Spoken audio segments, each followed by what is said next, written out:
국정원이 음란물을 제조, 유포, 게시를 한 배우 거죠. 문성근 씨가 국정원의 블랙리스트와 관련 검찰에 출석했습니다. 이명박 정권의 수준이 일베와 같은 것이 아니었나. 이명박 전 대통령도 직접 소환 조사를 할 필요가 있다.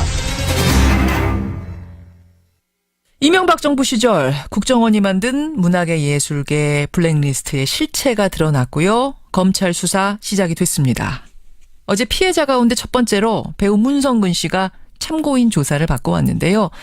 특히 문성근 씨의 경우는 이미지를 실추시키기 위해서 문성근 씨 얼굴이 들어간 음란물까지 만들어서 배포한 게 알려졌죠. 본인도 놀라고 국민들도 놀랐습니다. 어제 검찰 조사를 받으러 가면서 이명박 전 대통령도 직접 소환되길 바란다. 이런 말을 하기도 했던 배우 문성근 씨. 직접 만나보겠습니다. 문성근 씨 안녕하세요. 네, 안녕하세요. 고생 많으셨습니다. 괜찮습니다. 오전 11시에 들어가서 오후 한 6시 반에 나오셨으니까 7시간 넘게 받으셨네요. 네, 그랬습니다. 그러니까, 저한테 물어볼 게 많았던 거죠. 예. 그, 음란 사진 말고도, 2011년, 12년 이즈음에 제가 이제 그 정당 혁신과 통합을 위해서 국민의 명령이라는 운동을 했었는데요. 그렇죠. 그 운동을 마해시키기 위해서 다양한 시도를 공작을 했더라고요. 네, 그러니까 SNS에 이제 종북으로 몰아라, 그다음에 찌라시에 넣어라, 어버이 연합을 동원해서 시위를 해라. 그 앞에 가서 시위해라 이런. 그런 거죠. 그런 식의 공작이 여러 건이 있더라고요. 그 중에서도 제일 어제 충격받으신 건 어떤 거였습니까? 어제 이게 모르고 가셨다가 사실 이것저것 다 조사를 받으신 건데. 그런 거죠. 사진보다야 더 충격적인 게 어디 있겠습니까? 근데 음란 사진. 그 어버이 연합에게 2회 시비를 시키고 돈을 얼마를 준다. 이런 것들이 다 있더라고요. 그러니까 그동안 그 어버이 연합이 그 돈을 받으면서 할 것이다라고 짐작을 했는데 예. 그게 국정원 문건에 그대로 드러나 있는 거죠. 그때 어버이 연합에서 나와서 뭐라고 시위했던 거 기억나세요? 무슨 문구라든지. 종북 빨갱이 북한 가라. 또는 내란 선동하는 문성근을 구속하라. 이런 식의 시비들이었죠. 그게 다 돈 받고 한 거였다는 게 국정원 문건을 통해서 어제 확인하고 돌아오신 거군요. 그런 거죠. 다른 것도 아니고 연예인 블랙리스트에 이름이 오르고 음란 포스터에 얼굴이 합성된 주인공으로 검찰에 조사받고 오신 그 기분은 이거 참담이라고 짐작하면 맞습니까? 참담, 단어를 못 찾겠어요. 그러니까, 대통령 직속 기구인 국정원이고, 예. 그 국정원이 내부 결재를 따박따박 받으면서 공작을 한 거잖아요. 그렇죠. 그런데, 그런 음란 사진을 만들어서 배포를 했다는 게 도무지 믿어지질 않고, 정말 국격을 단시간 안에 굉장히 드높이 휘날리셨다. 네, 이명박 대통령 대단하시다. 대단하시다. 몰랐을 리 없는 거지 않습니까? 그러니까 법적으로 뻔한 거기 때문에 그 이명박 전 대통령을 소환 조사해야 된다. 법적 책임을 물어야 된다. 이렇게 강하게 주장을 했지요. 몰랐을 리 없다라고 지금 말씀하셨는데 근데 측근 정두원 전 의원 말을 들어보면 이명박 전 대통령은 자신의 흔적을 잘 남기지 않는 사람이다. 그래서 개입의 증거를 찾기가 굉장히 어려울 거다. 이런 얘기를 하시더라고요. 근데 이제 그 대통령께 문건으로 보고된 것들은 남아있을 거 아니겠어요? 그것만으로도 일단 소환 조사를 해야 되지 않겠느냐. 이런 이야기를 어제 검사한테 좀 건네보셨습니까? 그 사건 전모에 가깝게 찾도록 성실하게 노력을 하겠다. 도대체 국정원이 왜 그렇게 지금 우리 이야기 나눈 것처럼 왜 그렇게 치졸한 방법까지 썼을까요? 대중심리학을 연구한 거 아니겠습니까? 목적한 바가 있었던 거 실질적으로 효과를 거둔 측면도 있고요. 효과를 거둔 측면도 있다고 보세요? 그럼요. 제 경우에, 2012년 4월에 국회의원 선거에 출마했었는데, 그 직전에 이제 그 관변단체들이 저를 내란 선동 이런 걸로, 고발을 했고요. 그 고발을 하라는 것도 국정원의 지시였고, 공작이었고, 선거가 끝난 다음에 불기소 처분을 했거든요. 그렇군요. 무혐의 처리를 했거든요. 그러니까 그 정적인 선전 효과는 충분히 거둔 거라고 봐야 되겠죠. 그 고소도 관변단체의 고소도 국정원 문건에 있었습니까? 어제 확인하신 거예요? 네, 있습니다. 특히 어린아이를 둔 김여진 씨가 걱정이 된다 이런 말씀하셨던데. 그냥 계속 그러더라고요. 이게 국정원이 했단 말이죠. 국정원이 했단 말이죠. 그러더라고요.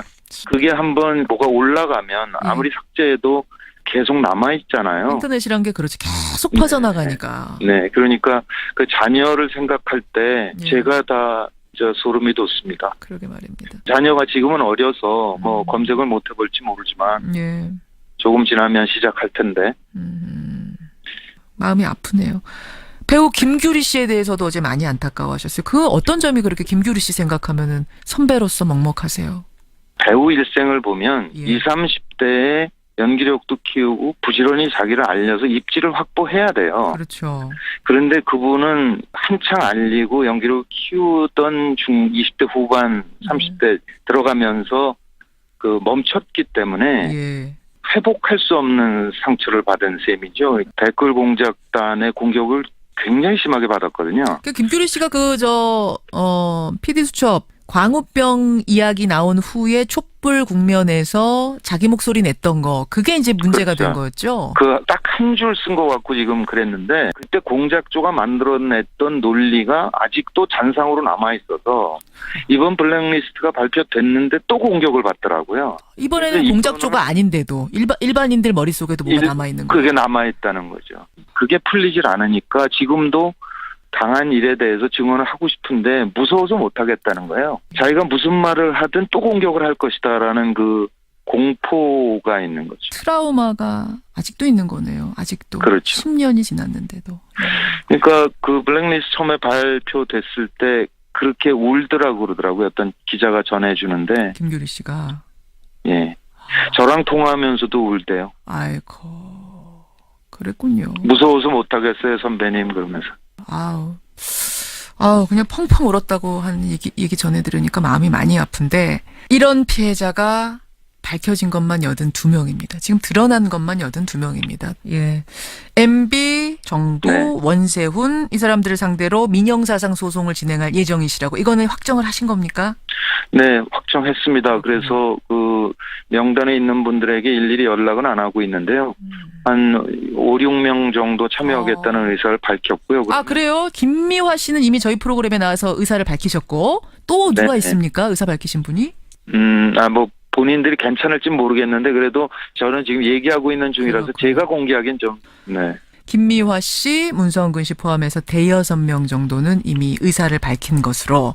최동욱 전 검찰총장도 나도 돕고 싶다, 변론을 네. 맡고 싶다 이런 의사를 지난주에 피력했었는데 혹시 그 부분은 어떻게 얘기가 되고 있나요? 그것도 사실은 가까운 기자로부터 들은 거라서 최동욱 변호사한테 직접 들은 게 아니라서 확정된 건 아니라고 봐야 되겠죠. 그렇군요. 근데 그런 의사를 밝히셨다는 건 전해 들었어요. 예. 무엇보다도 MB, 이명박 전 대통령을 꼭 소환 조사해서 죗값을 물어야 된다는 입장은 분명하신 거죠? 그렇죠. 이게 이명박 대통령의 결심 없이 이루어졌을 리가 없는 거잖아요. 원세훈 씨가 뭔 영광을 보려고 혼자 그런 일을 하겠습니까? 근데 지금 이명박 전 대통령 측에서 입장이 나왔어요. 지금 이게 치졸하게 정치보복하고 있는 거다. 국정원의 자료를 이렇게 뒤지는 건 이건 국정원법에도 어긋나고 네. 해선 안 되는 짓이다라는 입장을 어제 냈습니다. 어거지로 없는 혐의를 조작을 해서 네. 그거를 야비하게 흘려서 명예를 훼손해서 피곤하게 만드는 것이 정치보복일 수 있죠. 그런데 예. 이거는 명백한 위법. 네, 그것이 밝혀지고 있는데 이게 어떻게 정치보복이겠습니까? 예. 알겠습니다. 배우 문성근 씨 지금 만나고 있습니다.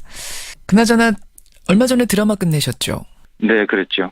아니 배우 불러다가 영화 얘기, 드라마 얘기는 하나도 못하네요.